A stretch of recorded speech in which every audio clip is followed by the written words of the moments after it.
Allora, noi abbiamo fatto un importante percorso lo scorso anno, nel 22, e abbiamo prodotto un documento molto importante per tutte le amministrazioni, il regolamento d'uso del demanio marittimo.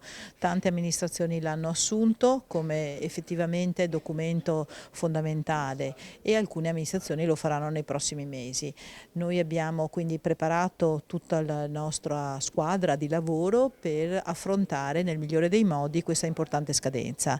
Riteniamo che adesso sia giusto fare un punto, ma soprattutto vedere un po' come nei territori le cose si sono evolute, quali sono stati fatti i passi, quali passi sono stati fatti dalle pubbliche amministrazioni, cioè dai comuni, ma noi come sindaci auspichiamo sempre che ci sia un provvedimento ovviamente rispettoso delle direttive comunitarie, ma soprattutto rispettoso dei nostri imprenditori, che salvaguardino i posti di lavoro, le economie che finora hanno reso grande la costa veneta, quindi auspichiamo che ci siano delle risposte da Roma. Siamo in una situazione molto variegata ed è per questo che era necessario fare questo punto. Abbiamo delle amministrazioni che hanno raccolto delle manifestazioni di interesse, che le hanno pubblicate, comuni che stanno cominciando ad affrontare il tema in questi giorni e ovviamente quindi adesso noi cercheremo dal confronto di far emergere una linea che possa salvaguardare i principi, le norme, ma che anche salvaguardi quelli che sono i posti di lavoro della Costa Veneta.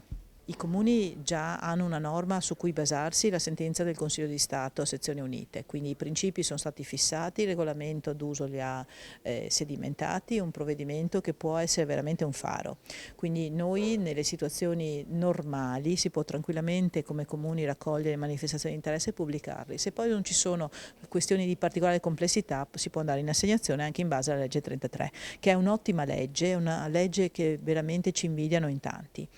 Nel momento in cui invece ci sono situazioni di complessità, già a normativa vigente si può andare nel 24.